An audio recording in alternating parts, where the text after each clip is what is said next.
Hey everybody, this is Stephanie Rupert. Thank you for tuning in to the Meaning of Everything podcast, where we take the deepest look possible at who we are to try to make our lives and communities better.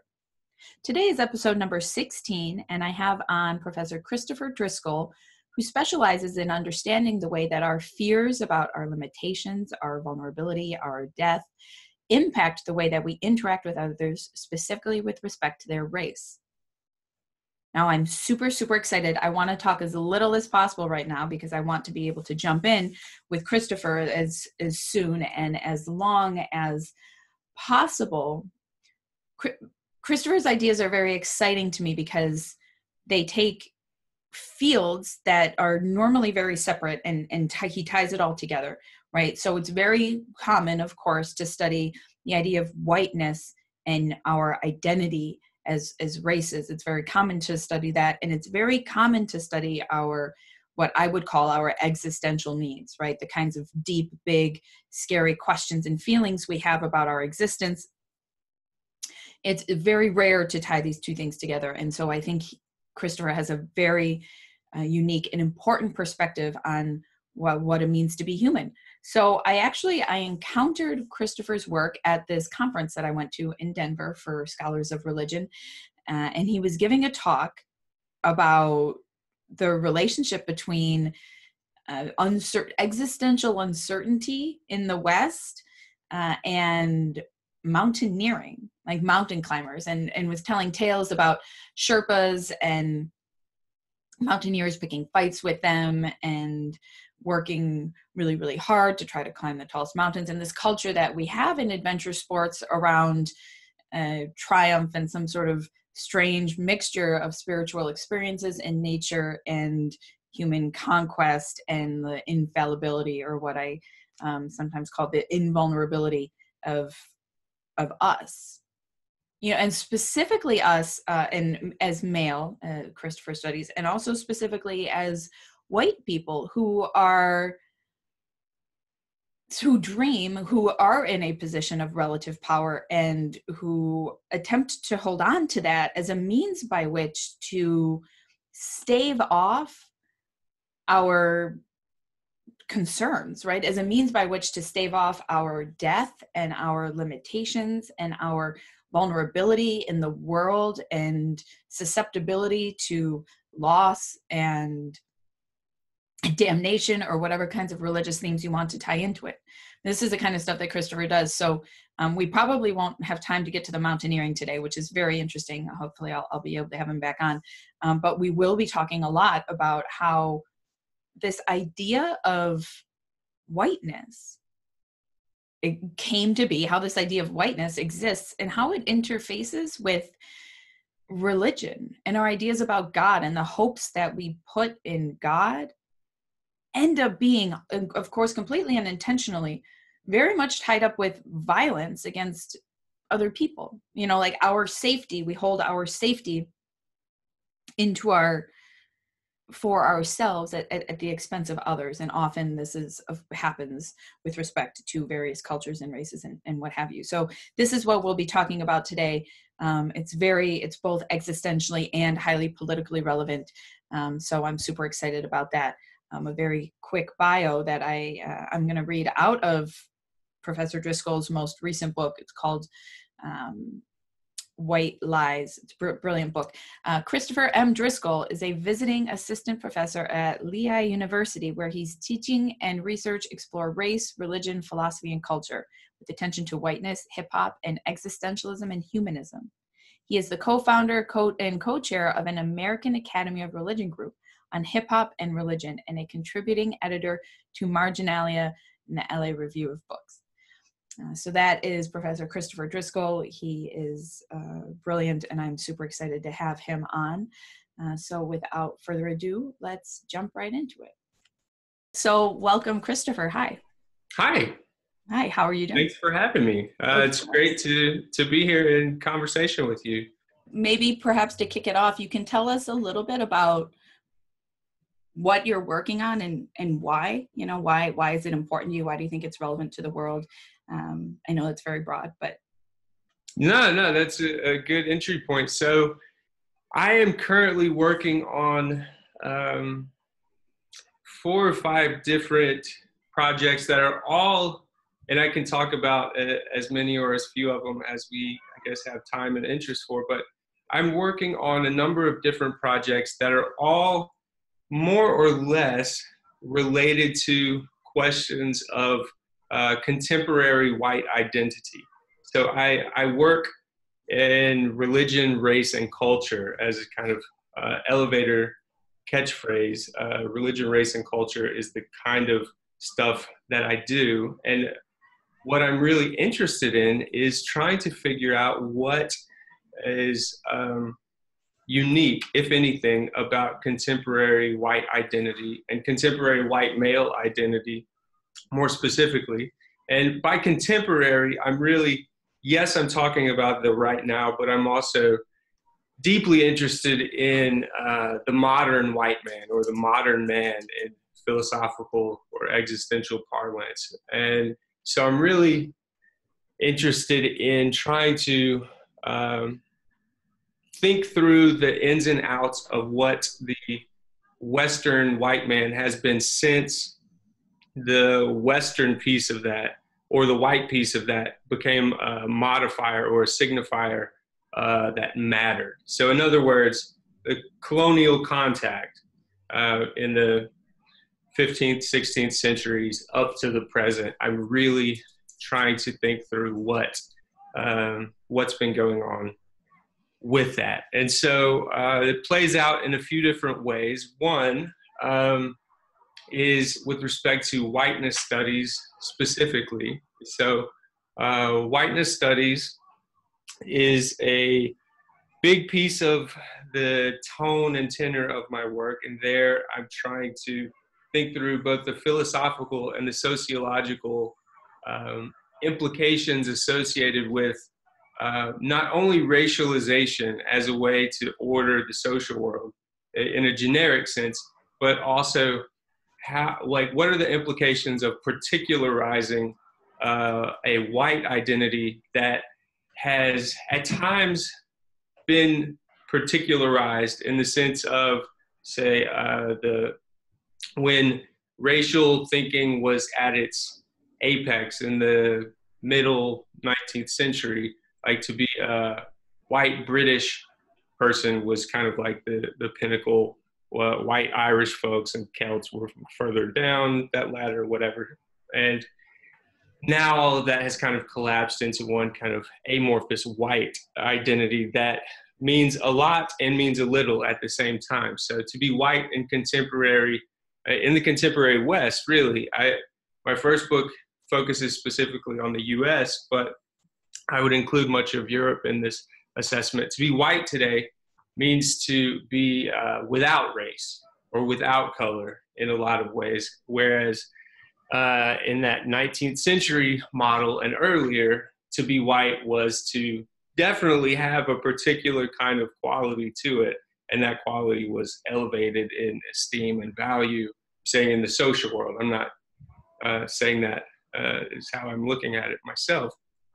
And so I'm interested in both of those things, thinking about whiteness as it concerns a particular social marker of, like, I guess, positive value. By positive, I mean that there's something there, not positive in a moral sense. So that white as a uniqueness, white as sui generis, as we would say in the study of religion, over and against white as a non-entity, or whiteness as a non-essence, an emptiness. And so that's that basic paradox of white as having substance or value over and against white as being a signifier for lack of value or identity, quality, is a tension that permeates a lot of my work. Another dimension of my work is deeply informed by hip hop culture.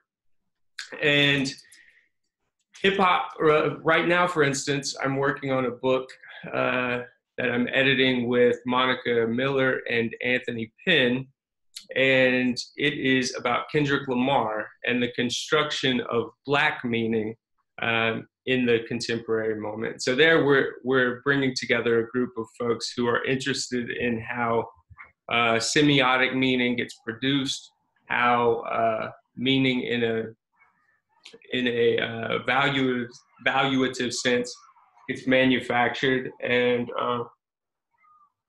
additionally, hip hop for me and my work has been it's been a wonderful hermeneutical intervention. That is, it shapes the outlook with which I hold my data and my ideas. It fundamentally shapes the trajectory of my work. And so I have specific research interest in the data of hip hop, but I also am unapologetic about the way that a hip hop sensibility informs my handling of other data, be it history that is different features of colonial contact or what have you. And so hip hop is the second big dimension of my work. And the last is really connected to the first two, which is existentialism or existentialisms and humanisms. So we can talk more about what and when to use each of those terms, but in general, I am a thoroughgoing existentialist. And I mean that in the, I guess, on some days it's of a Sartrean variety where I'm frustrated by the world and I want to lash out in certain ways. Mm-hmm. Whereas in on other days, my existentialism is more of the Richard Wright kind of variety, where Wright he maintained a kind of righteous fury about the world's misgivings, but he wanted to do something about it. He wanted to really kind of apply political strategies and things of that sort to the world in order to try and make it more tolerable. So that's, I guess, a broad overview of the major themes that shape the work that I'm doing. Right. And so when I was introducing you a few minutes ago, I sort of highlighted how unique it is to rope these things together. Whiteness and hip hop, perhaps not so much, but to sort of be thinking through these ideas in terms of, existentialism is usually often thought about in terms of our limitations as a species, and how we bump up against them, but we can't seem to get through them or to transcend them.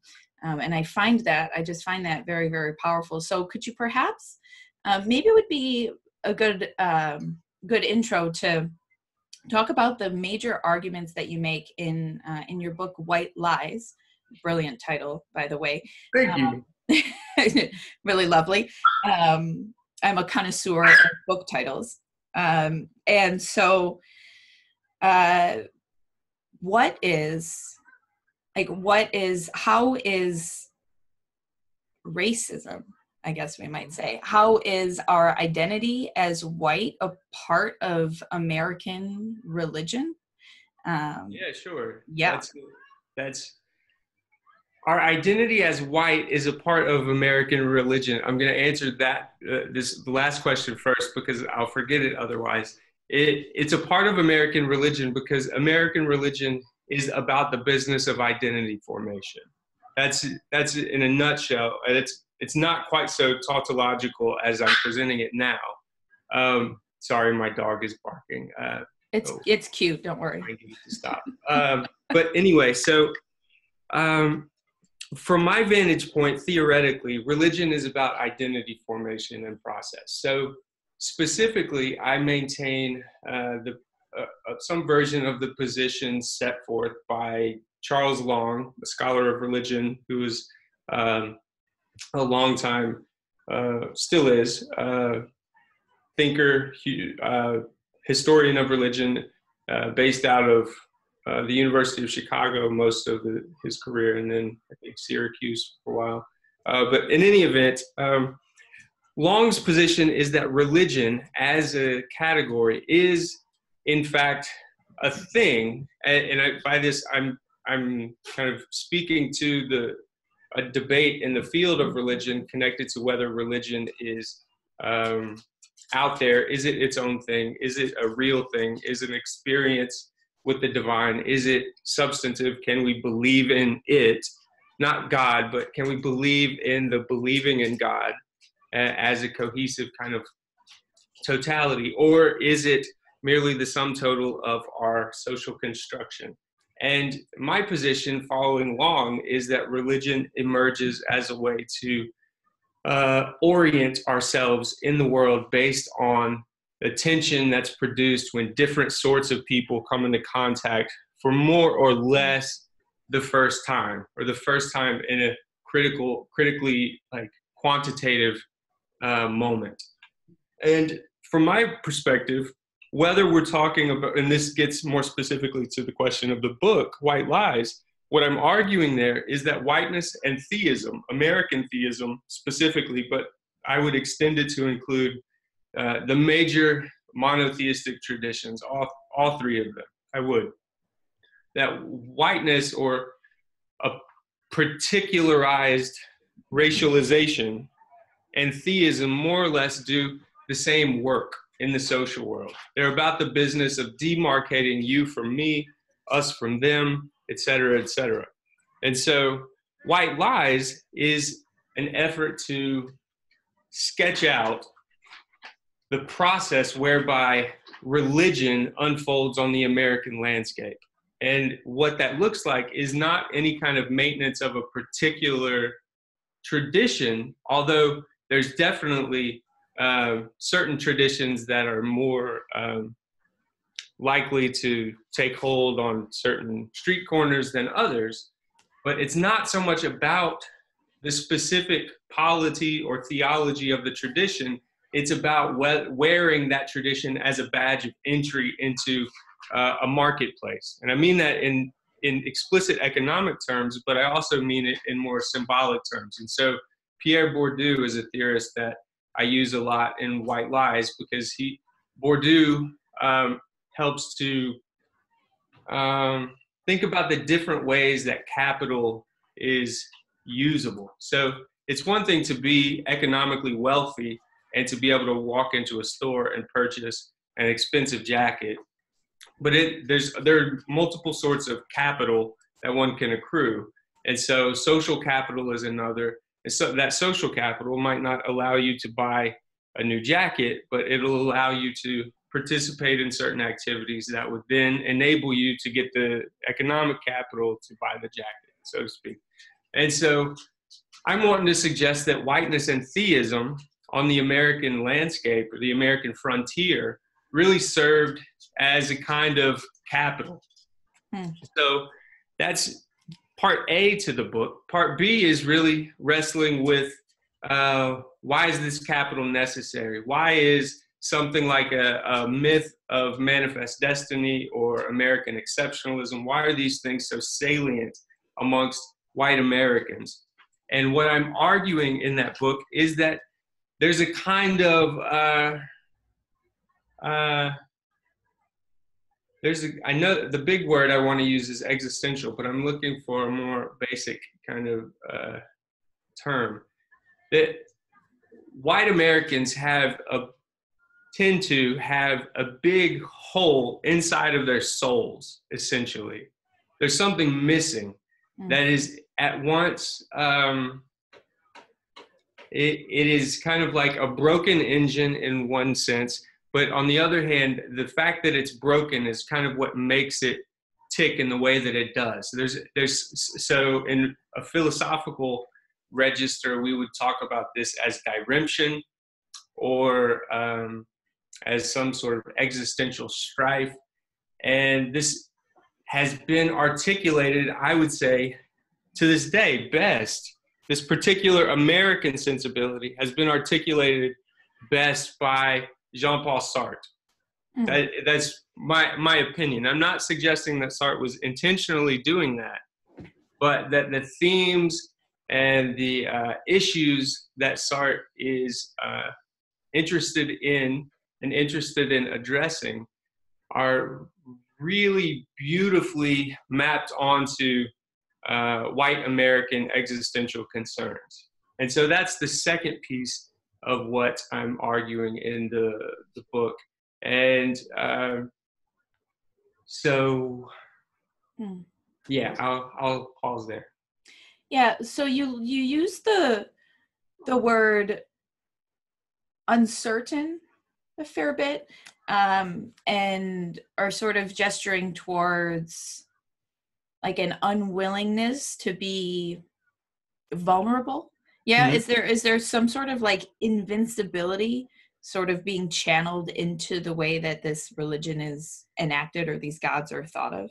Yeah, that's a good question. There's a posture of an invincibility, but there's not an actual invincibility, which Right. gets to the existential paradox that I play with so much in the book. So I define in the book whiteness as a racialized expression of a more fundamental inability to accept human limitations that are endemic to social life, that as the stuff of life that is that we are limited. For instance, my eyeglasses, they're new.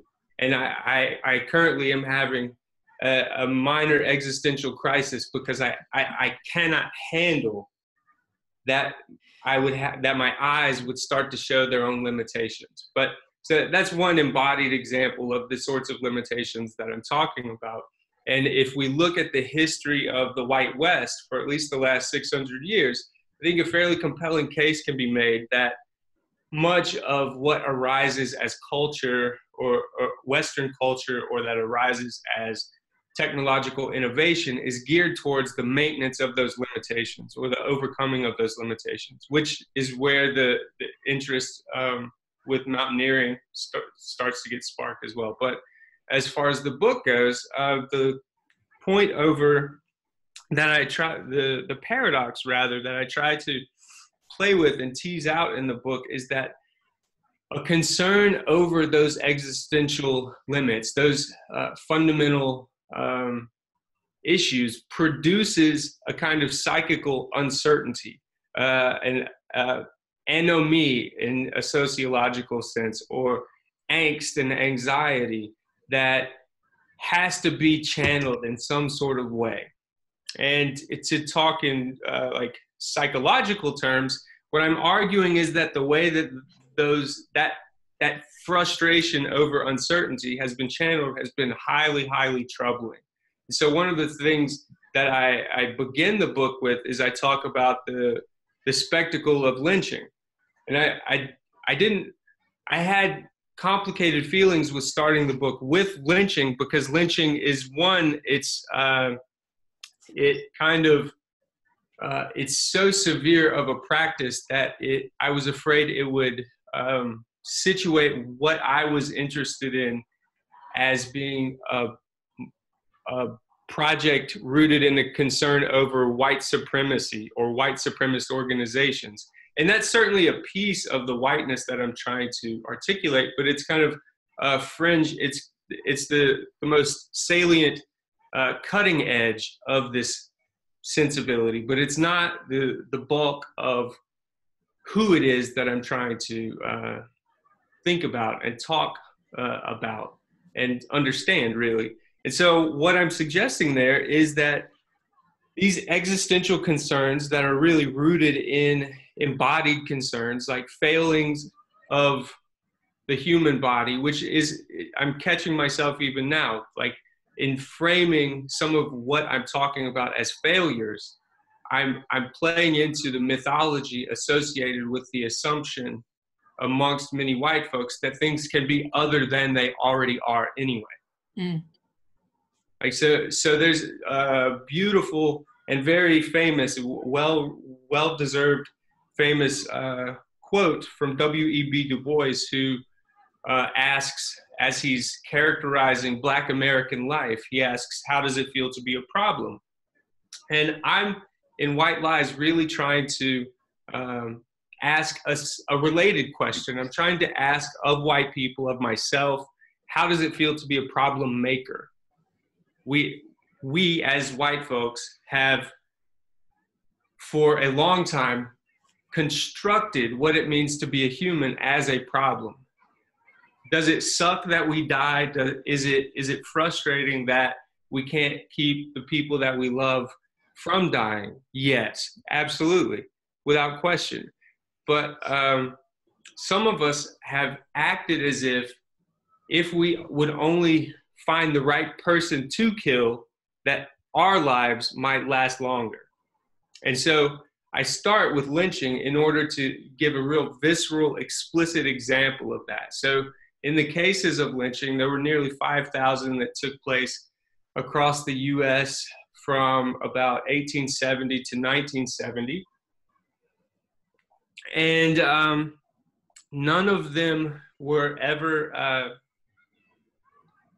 or rather, no federal legislation, no anti-lynching legislation was ever passed to help stop it. And I mean, the question could be raised as to whether it would have been effective, but it says a lot that nothing was ever passed.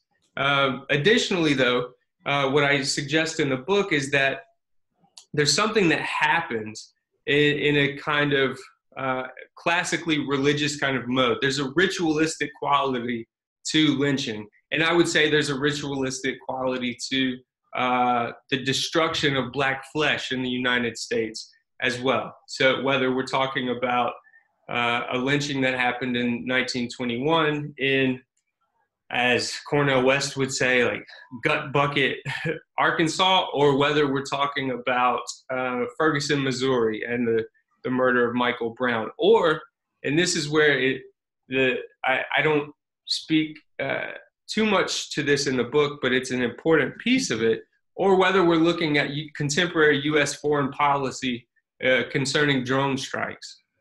There's something about the destruction of Black and brown flesh that has a sociologically positive impact on white identity. Again, I'm not using that word positive to mean morally good. It's morally abhorrent.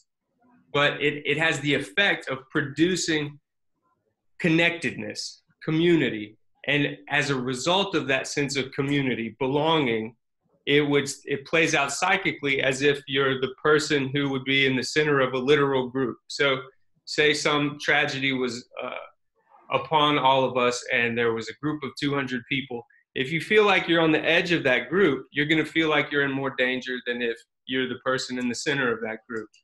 That's essentially what I'm arguing is happening in the U.S.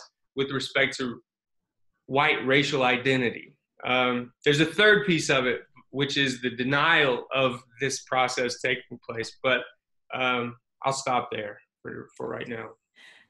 Well, that's interesting because I was just sort of thinking about the denial, or rather the spectrum of people might be on in terms of their awareness of their endorsement of some kind of violence, right? So many people would say, I think many people would say, well, of course I'm not racist. Of course my religion isn't functioning to oppress other people, right? Like that, I think would be the immediate defense. And I would understand that because most people haven't, been exposed to these sorts of ideas or theories before.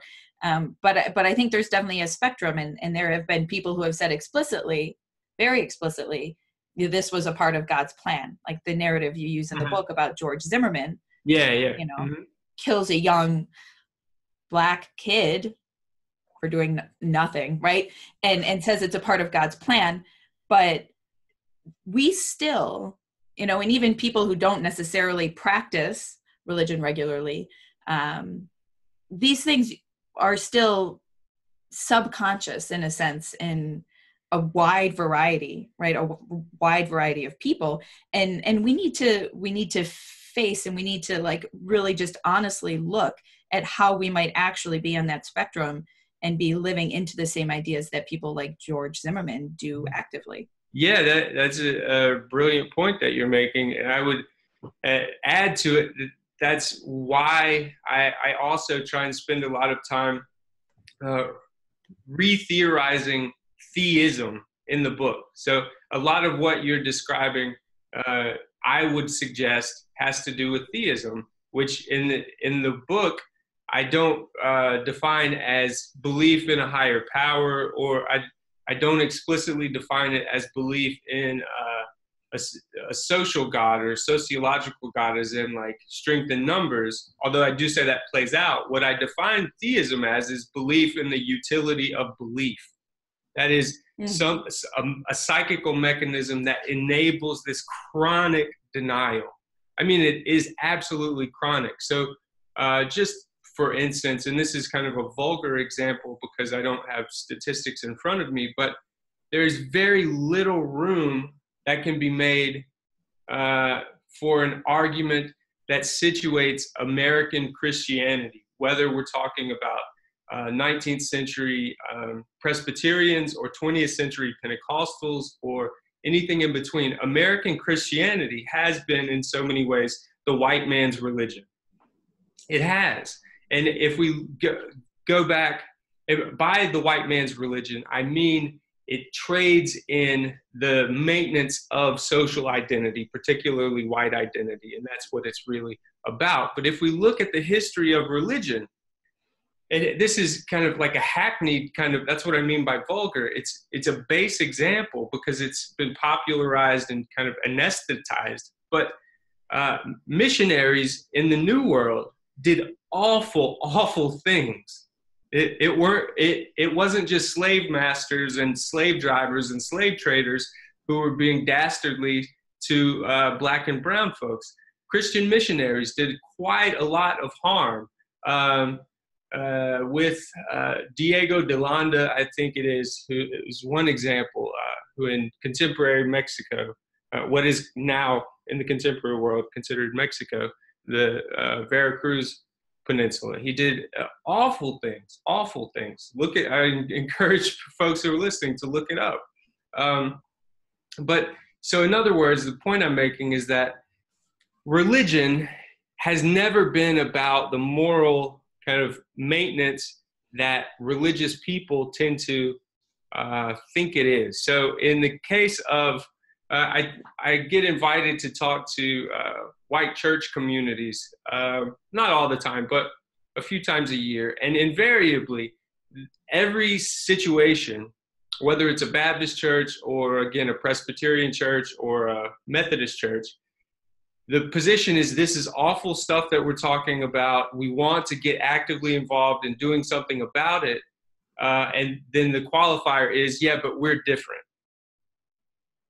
And I'm interested in that denial. And I'm convinced that it's theism that enables that denial. Mm-hmm. Something about the projection of these psychical anxieties onto a realm out there enables a plausible deniability on the part of the believer. And I'm not interested in whether God exists or not. I am, but in this particular case, that's not my concern. My concern is to look at the functional behaviors of the folks that I'm talking about. And the behaviors can't be measured in terms of good intentions. The behaviors have to be measured in terms of right action more concretely. And if we look at the historical record, it's not a very pretty picture. It's not. Now, on the flip side, I will also say, you say that you're interested in Sam Harris, for instance. So, the humanistic or the atheistic position has not actually looked much better either, as it concerns race, as it concerns gender discrimination, as it concerns patriarchy, and as it concerns racism. Atheists have not fared any better. David Hume was a vicious racist, just as was Martin Luther. I mean, those are different contexts, of course, but nevertheless, they had similar problems with respect to respecting women and respecting black and brown others. They did. And so I'm not wanting to suggest that there's an easy solution to this. I'm actually more motivated by an existential point, which is that we as humans are in this position where we're going to do harm regardless. And so the question becomes not so much one of justice or liberation, but one of parity and equity. Like, who is it that's on the receiving end of the harm that we're doing? And are those numbers skewed? Are they stilted in ways that might be cause for concern? Right. And so what might it look like to be able to move past this? Or I think what's involved in some sort of, I don't want to use the narrative of progress, right? But some sort of moving beyond this monolith of whiteness as it like inheres in our like deepest and most sacred beliefs. This means to recognize and become more comfortable with our limitations, with putting ourselves more on the margins, with sort of, you talk a lot about learning how to die. What does learning how to die actually mean? Like, what does that look like in real life? Mm-hmm. So I think about it in terms of letting go, in terms of learning how to die. So that's, in the book, it's both a thematic way of packaging the notion of embracing uncertainty, but I also mean it in a couple of real or literal senses. I mean that, one, a lot of the atrocities that have occurred over the last 500 or 600 years with respect to whiteness or white perpetrators or male perpetrators, I think is rooted in concerns over human mortality. So I don't want to ever be disconnected from that real visceral embodied concern. On the other hand,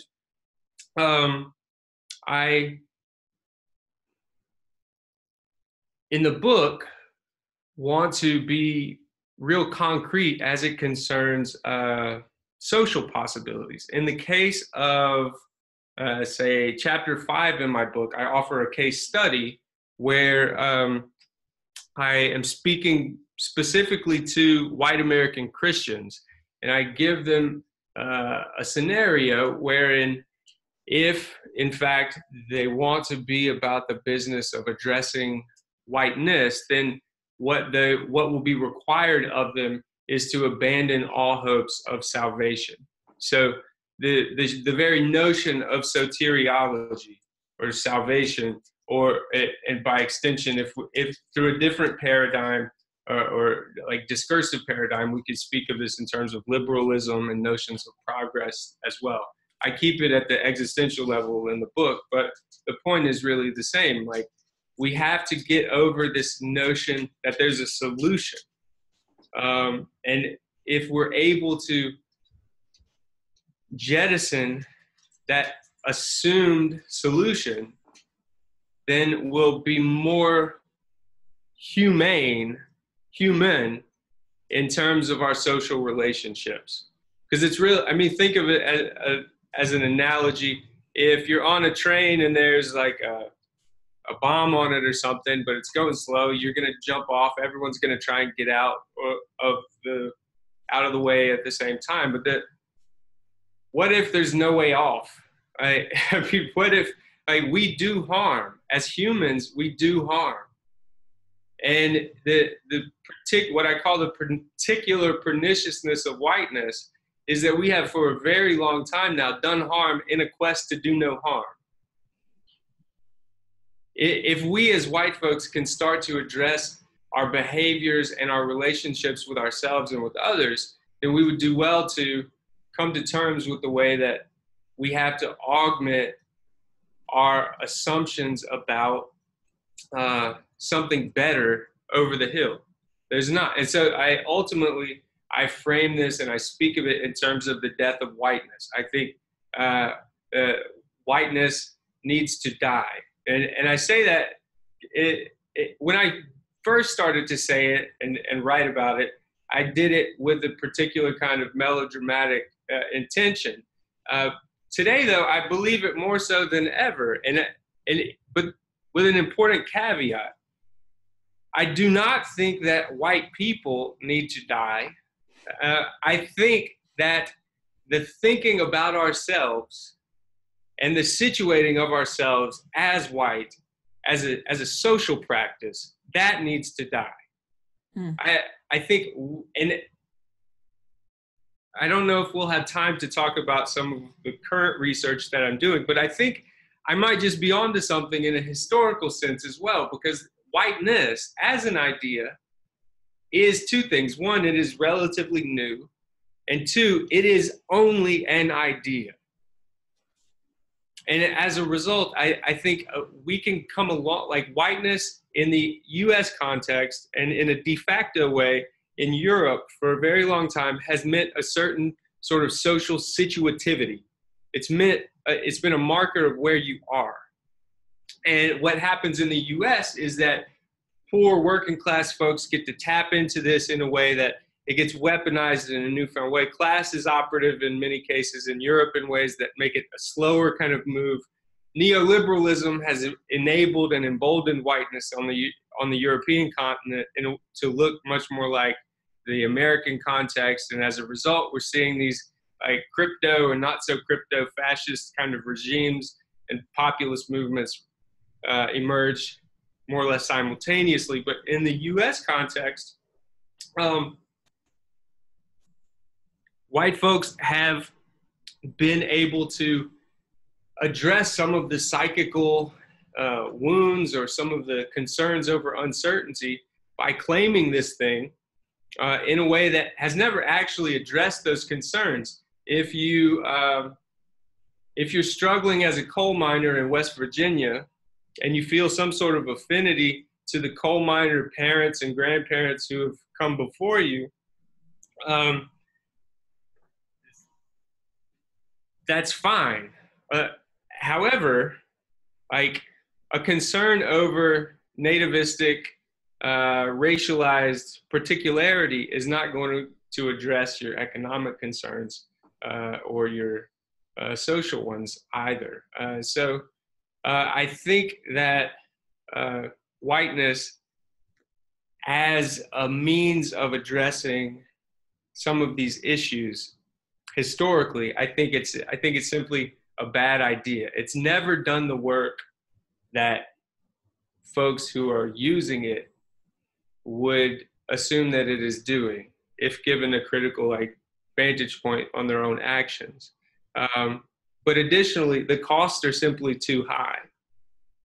So yeah, I think whiteness needs to die. And I think it's being tested as well.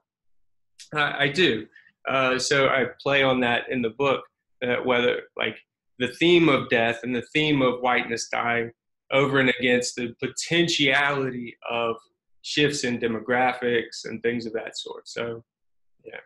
Right. So are a lot of the things that you were talking about, the crypto and not so crypto fascism, is this sort of movement happening across the world? Does this have to do with the fact that whiteness started to die and there's sort of a desire to reclaim the attempts at invincibility, right? To reclaim the power. That's a complicated question that I don't have the answer to, and it's constantly in flux. And of late, I have, as I'm sure many of us are, I'm completely exhausted by thinking about the man who sits in the White House right now. I try and avoid the news specifically because of it. But what I can say is that, so right now we're just coming off, in the US, we're coming off of mourning the life and loss of George Herbert Walker Bush. George Herbert Walker Bush is the former director of the Central Intelligence Agency, and he was a kind of do-nothing president who got to oversee stuff that other folks had already done. And that's, I mean, fine, he was who he was. And now, in thinking about the death of whiteness, I like to imagine someone like George Herbert Walker Bush, up next to someone like Donald Trump. I see different things happening there. I see explicitly xenophobic and racist calls for like a battening down of the hatches in terms of white racial identity. I do. I see in someone like Trump, and particularly his constituency, concerns over population rates, population control, all of these kind of dog whistles as it concerns explicitly racist kind of white supremacist postures. Yeah, all of that is true.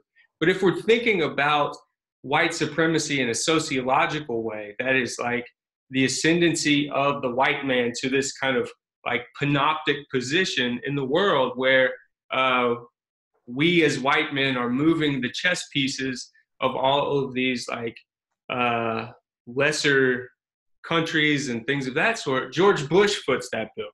He knows not to curse in public. He probably didn't make a habit of grabbing women on a daily or monthly basis, although he very well could have as well. I don't know. But my point is the kind of the veneer is, I would say, in the case of Trump, taken off. Like the whiteness component of it is taken off. And I think what we're seeing in someone like Trump is an example of the way that explicit appeals to whiteness are going to intensify as the overarching power of whiteness decreases. That's what I'm seeing. So that doesn't mean that the story is pleasant. Again, I'm not trying to tell a story that's bad that will become good.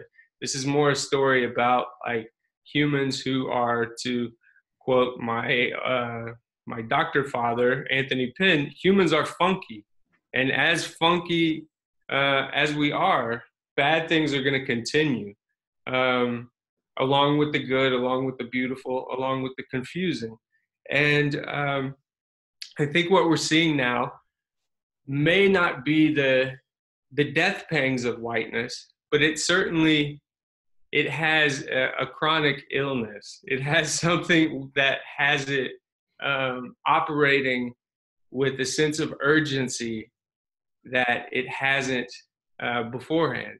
On the flip side, and this is, I guess, the last thing I'll say on the point, on the flip side, I also think often about the way that perhaps what's changed is the hermeneutical or the interpretive posture of many of us as white Americans. My guess would actually be that women in mass, in bulk, and Black and brown folks in general have probably seen folks like George Herbert Walker Bush look a whole lot more like Donald Trump than I might want to initially imagine. Like, I think as we're dealing with this, whatever is going on, as it concerns American leadership, domestically and abroad, I think we would do well to imagine that Trump is not actually as exceptional a case as we seem to situate him in our minds. Mm-hmm. He probably looks a lot more like the folks who have come before him than we would want to imagine. Before we go, do you want to tell us a little bit about the new book that you're working on? Yeah, so there are a couple that I'll mention. One just came out. I have a copy of it here. Oh, good. This is my newest book, co-authored with Monica R. Miller, here in Method as Identity, Manufacturing Distance in the Academic Study of Religion. We have tried to forge a conversation that we thought had not really happened to this point in the academic study of religion, which is, as a brief overview, there is something called the critical posture in the academic study of religion, which maintains an intense hermeneutic of suspicion as it concerns the category of experience, and that is religious experience. If you tell me that you have had lunch with a group of angels and they have directed your behaviors for the next few weeks, and I might want to believe you because it might be an interesting story, but it doesn't necessarily mean I should believe you. And so the critical position is one that maintains suspicion with respect to the category of experience. But just as I was talking about in White Lies, how whiteness and theism are kind of more alike than they are different, that is, their identification strategies. The same can be said of gender, the same can be said of race, the same can be said of nation, the same can be said of origin, in fact. And so, in other words, if we're going to be skeptical of the category of experience as it concerns religion, that is, I saw a ghost or I saw an angel today, no, as a good scholar, I'm going to be skeptical of that.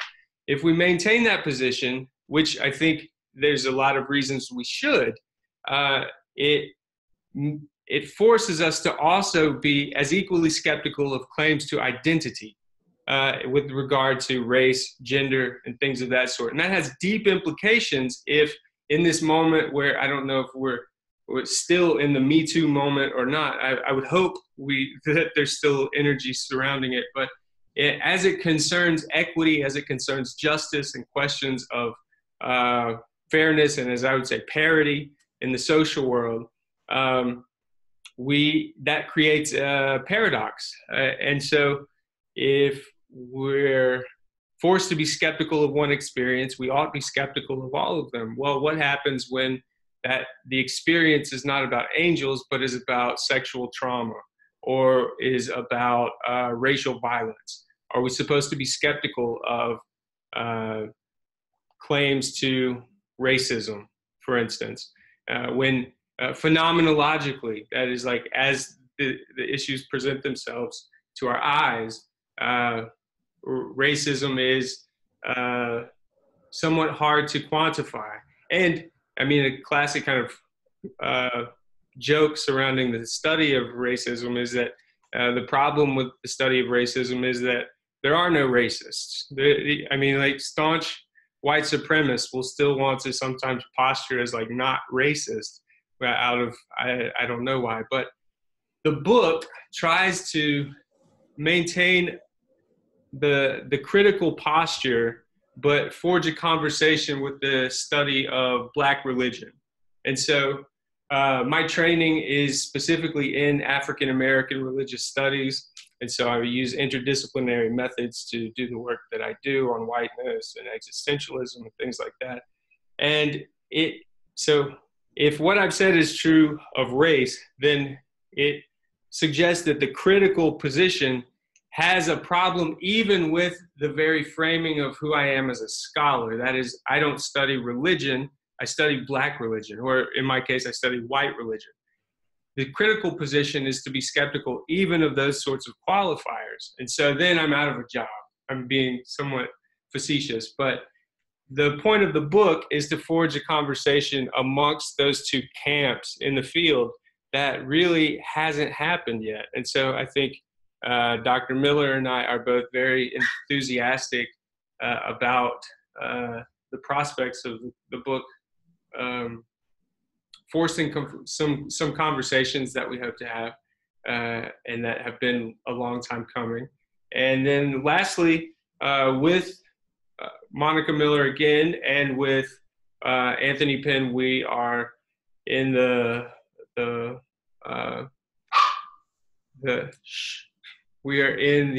last kind of machinations of this book on Kendrick Lamar. So it's called Kendrick Lamar and the Making of Black Meaning. And so it should be out, I hope, sometime in 2019. But so fingers crossed for that. Yeah, that's exciting. Kendrick Lamar is like got quite a bit of traction in religious studies recently, which is really cool. Yeah. He in his own work in a kind of Paul Tillich way, it can be easily digested and thought about with the tools of religion. But he also has been very eclectic with respect to the specific cohesive religious traditions that he shows sort of some affinities for. And so he's doing a lot for us in the way of energizing interest in lesser known Black religious traditions like the Hebrew Israelites. The way that he was appropriated by the Black Lives Matter movement to be the kind of composer of anthems that would be used in the ways that they have is really fascinating. And there's a whole lot of different ways that Lamar is deeply fascinating to the study of religion. And so we're hoping that folks will be interested in that book. So, yeah. Good. Good. Okay. So people can find you at your really smart blog, shadesofwhite.org. Is that correct? Yes, and I need to write more on it. But yes, shadesofwhite.org is a place where you can find more information, other stuff that I've done, talks I've given. And I'm also on Twitter. Shades of White is the easiest way to find me, whether that's on Twitter or Instagram. I'm recently not on Facebook, and I'm enjoying that. So find me on Twitter and Instagram, or at shadesofwhite.org. All right. Yeah. Lovely. And everybody, you know where to find me all the time. I'm Stephanie Rupert everywhere. Christopher, this has been really, really lovely. I'm looking forward to getting my hands on your next book. So thank you so much. Great. Well, thank you again, Stephanie, for the invitation. It's been a pleasure. And I look forward to next time. Thank you.